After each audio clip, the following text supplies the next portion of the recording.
Bonsoir tout le monde. Et je dis bonsoir parce qu'on est à la dernière session de la journée. Donc merci aux courageuses, aux courageux qui ont tenu bon jusque-là avec une journée pleine d'informations.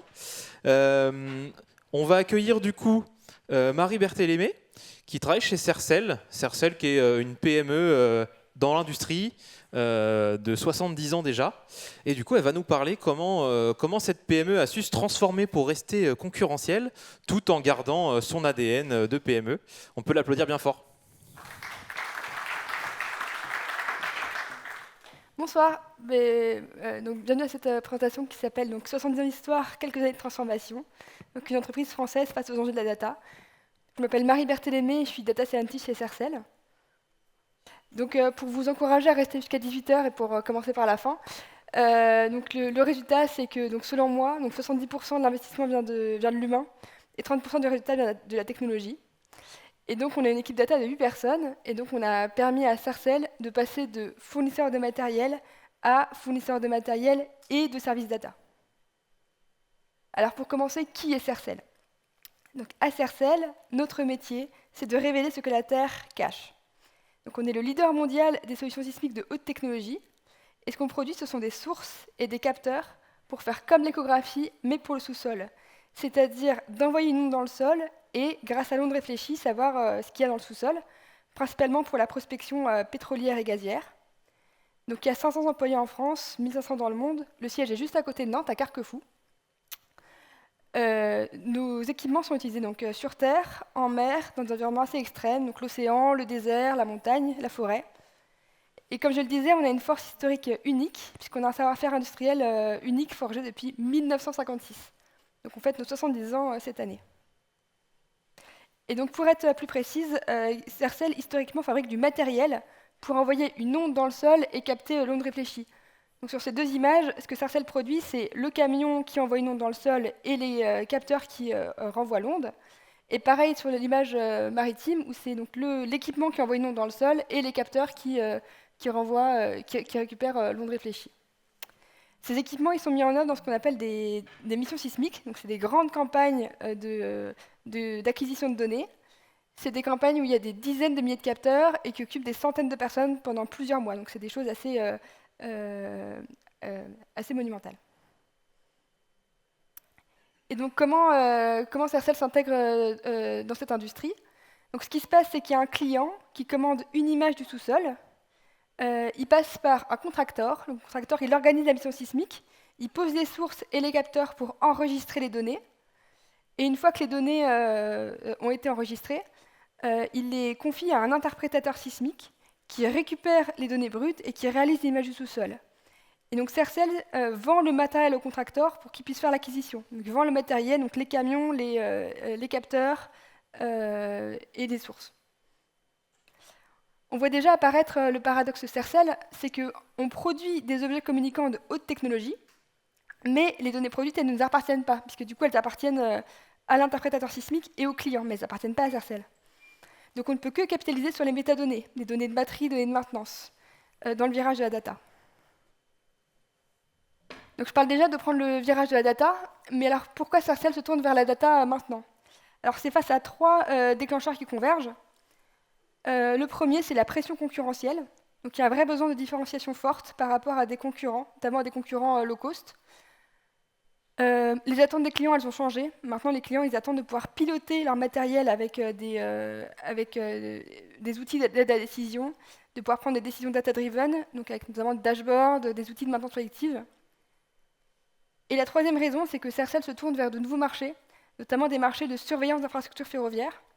Un use case, c'est qu'on surveille ce qui se passe sous les rails, donc sous les infrastructures ferroviaires, pour détecter l'apparition d'éventuelles cavités, pour prévenir le risque. Et dans ce cas-là, c'est des nouveaux marchés, c'est des marchés qui se créent. Et dans ce cas-là, le client commande directement l'image à Sercel, et c'est Sercel qui met en place les capteurs, qui fait l'acquisition, qui fait l'interprétation sismique. Donc dans ce cas-là, Sercel gère toute la chaîne de l'acquisition à l'interprétation sismique, et donc Sercel devient fournisseur de services data. Donc voilà, je vous ai expliqué qui est Sercel, pourquoi est-ce que Sercel prend le virage de la data aujourd'hui. Maintenant, comment amorcer le virage de la data? Nous, on a choisi de faire ça en 3 étapes. La première étape, ça a été d'identifier des quick wins, donc des réussites rapides qui ont permis donc, de commencer petit pour gagner en légitimité. Donc les actions, ça a été d'identifier des cas d'usage à ROI rapide. Ça a pu être des dashboards pour rendre le matériel plus lisible. Ça peut être des premiers cas de maintenance. Ici, il y a un exemple d'un dashboard qui, en quelques calculs, mesure la productivité d'un camion source. Et ça nous a permis, de manière artisanale, de créer quelques POC. Donc ça nous a permis donc, de gagner en légitimité auprès des équipes et de créer un vrai élan. Ça a aussi permis donc, de convaincre, de montrer à quoi ressemble un projet data. Ensuite, la deuxième étape, c'était pour passer de la partie artisanale à la partie plus industrielle. C'était donc de créer une infrastructure robuste. Pour ça, il a fallu relever 2 défis. Le premier défi technique qu'on avait, c'était que nos données, c'est donc des métadonnées des produits, donc c'est des données de batterie, données de panne, données de capteurs annexes. Il y a beaucoup d'historique, il y a beaucoup de volume, il y a beaucoup de variété. La qualité, elle peut être variable. Et c'est des données qui sont difficiles à récupérer, non pas du fait des données, mais du fait que les données sont produites là où nous produisons, donc dans des environnements très extrêmes. Et donc, c'est des environnements qui sont très, très éloignés. Donc, c'est pas facile de récupérer des données qui viennent au milieu de l'océan, dans le désert, dans la forêt. Les solutions qu'on a déployées, c'est qu'on a mis en place de la connectivité sur les systèmes pour récupérer donc, toutes ces données annexes. Et on a fait tout un travail de sélectionner les features qui ont de la valeur, de les compresser, de les étiqueter, pour pouvoir les récupérer et pour pouvoir les valoriser. Le deuxième défi technique, c'était de permettre à nos POC d'arriver rapidement et de manière fiable dans les mains de nos clients. Et donc la solution qu'on a déployée, c'est qu'on est parti sur une plateforme AWS. Et le choix qu'on a fait, c'est de mettre nos données brutes dans le cloud, donc sur le cloud S3 d'AWS, qui est donc le data lake de AWS. On a aussi créé un data lab. Le data lab, c'est donc un espace de création de POC, un espace de R&D des produits data, qui est reposé notamment sur SageMaker Studio. Donc SageMaker, c'est l'outil AWS pour les produits data, et notamment pour les produits de machine learning. Et une fois que donc, nos produits, que la R&D était terminée, que nos produits étaient prêts, on les a mis derrière une API AWS SageMaker pour les mettre à disposition des clients. Et enfin, la troisième étape, c'était l'acculturation. Donc on a fait des formations internes sur la data et sur l'IA. C'était critique parce qu'il y avait un obstacle face à la résistance au changement. Il y avait un vrai manque de compétences data initiales au sein des équipes produits. Et il y avait aussi un enjeu de coordination inter-équipe entre les équipes produits et l'équipe data, qui est une équipe transverse.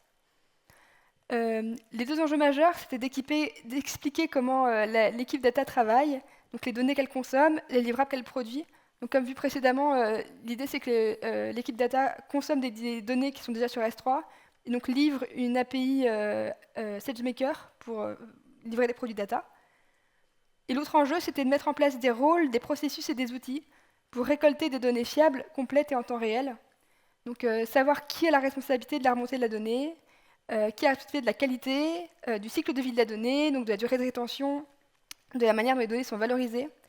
Et c'était aussi le fait de standardiser tous les processus entre les différents produits.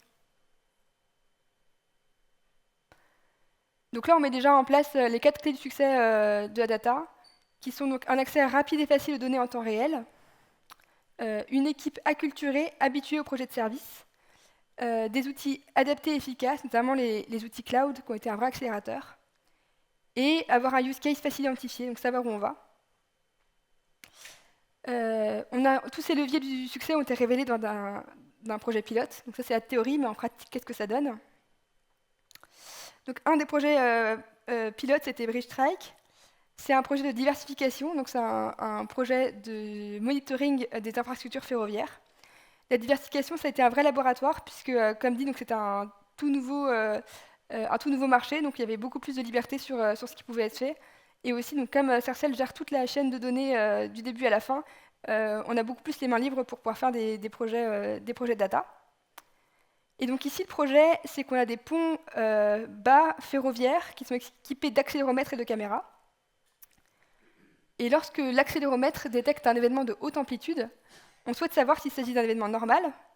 Donc quand le pont vibre beaucoup, on veut savoir si c'est un train qui passe sur le pont, ou si c'est une anomalie, si c'est un impact d'un véhicule routier sous le pont. Ce qu'on a choisi de faire, c'est une classification des événements par machine learning. Est-ce que c'est un train? Est-ce que c'est un impact? Et l'idée, c'était de faire de la détection d'anomalies en temps réel. Donc en cas d'anomalie, en cas d'impact, on envoie un mail au gestionnaire de structure pour qu'il puisse prendre la décision adéquate.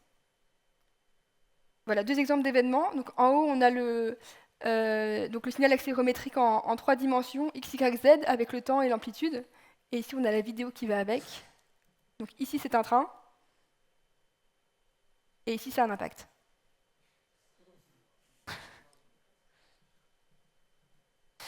Et voilà, donc comment est-ce qu'on a traité ce sujet? Donc on a d'abord récolté des premières données qu'on a mis donc sur S3.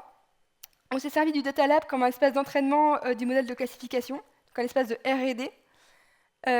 Et ensuite, une fois que notre modèle était prêt, on l'a mis derrière une API SageMaker. Et donc ensuite, donc, le pont envoie donc, ce signal de haute amplitude à l'API SageMaker, qui donc traite le signal, fait une prédiction et renvoie la décision au client pour qu'il puisse savoir si c'est un train ou un camion.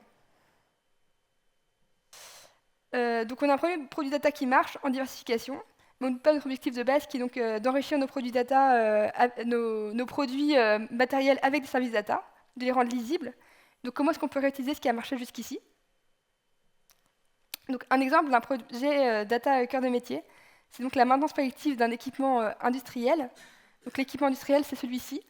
Donc il s'agit d'une source qui envoie un signal pour aller sonder le sous-sol. Et donc les clients ont besoin d'anticiper les maintenances pour qu'elles soient réalisées en dehors des temps de production de données. Donc il y a des moments de production de données dans les missions sismiques, puis des moments de déplacement, et l'idée c'est d'optimiser les moments de déplacement pour que les maintenances aient lieu à ce moment-là. Et donc la solution qu'on a retenue, c'est un peu la même que pour le projet précédent, c'est qu'on a mis en place de la connectivité sur les bateaux pour que les signaux puissent remonter. On a mis ces premiers signaux donc, sur S3.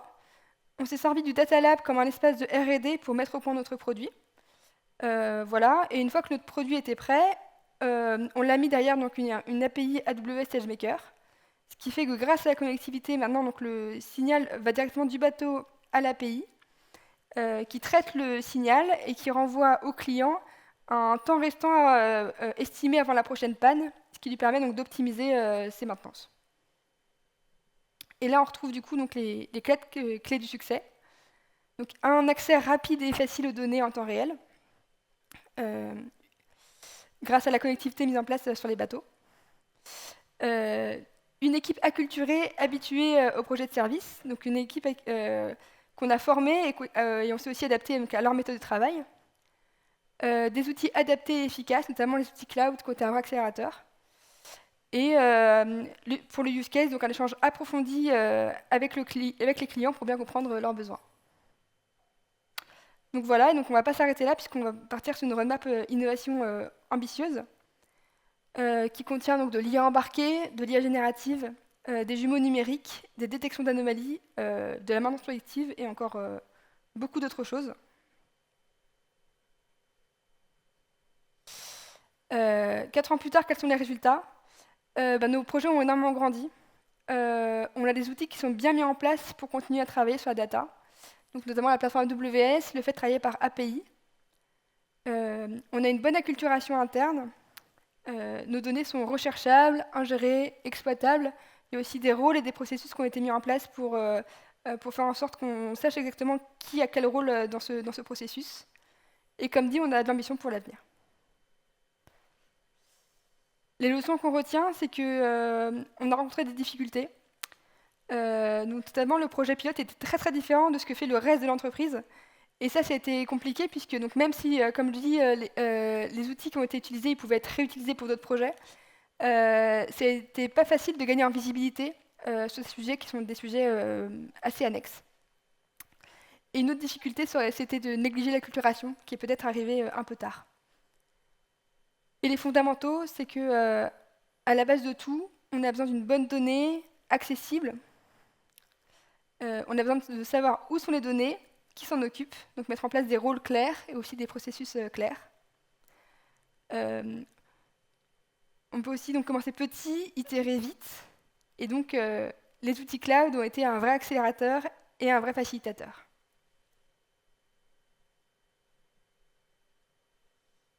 Les messages clés, c'est que la transformation elle est possible pour tous. Donc la data, c'est pas seulement un luxe tech, c'est pas seulement un gadget, c'est une vraie arme de compétitivité. Le vrai défi, il est humain, il n'est pas seulement technologique, dans la création des rôles, dans la création des processus, dans l'acculturation, dans la formation. Commencer petit permet de gagner grand. Et donc, si on associe 70 ans d'expertise et de la data, on a des perspectives prometteuses. Voilà, je vous ai mis au contact et je suis disponible si vous avez des questions.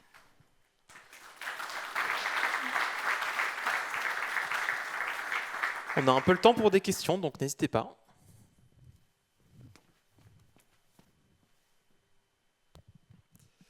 Merci pour la conf. On le sait, l'entraînement des modèles, c'est basé sur de la donnée.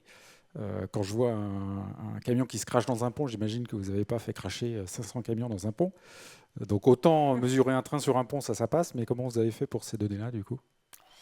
Alors, en réalité, donc, maintenant, on monitore 34 ponts depuis 3 ans. Et en réalité, des crashs, il y en a quand même pas mal. Il y en a au moins 3-4 par semaine. Et ensuite, pour avoir des premières données, pour entraîner les premiers modèles, on a tapé au marteau sur le pont.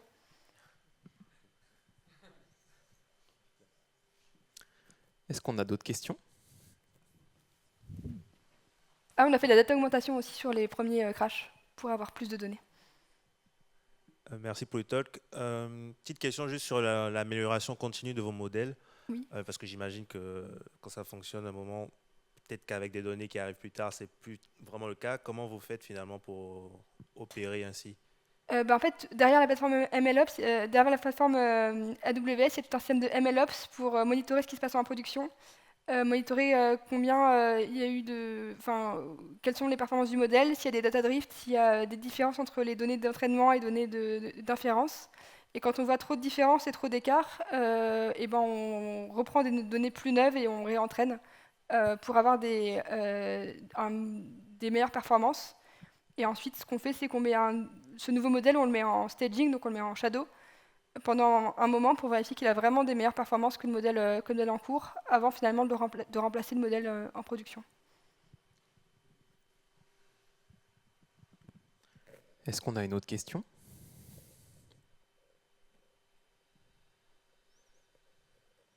Non? Ok. Eh ben, on peut applaudir Marie pour sa présentation. Et puis n'oubliez pas de laisser un petit feedback, c'est toujours important pour les orateurs et les oratrices. D'ailleurs, si jamais, j'en profite, si aujourd'hui vous avez raté l'occasion de laisser un feedback, vous pouvez retrouver sur le site de TechReady toutes les sessions, et il y a le lien à chaque fois vers l'open feedback. Donc vous pouvez toujours faire votre session de rattrapage de feedback en fin de journée. Merci tout le monde.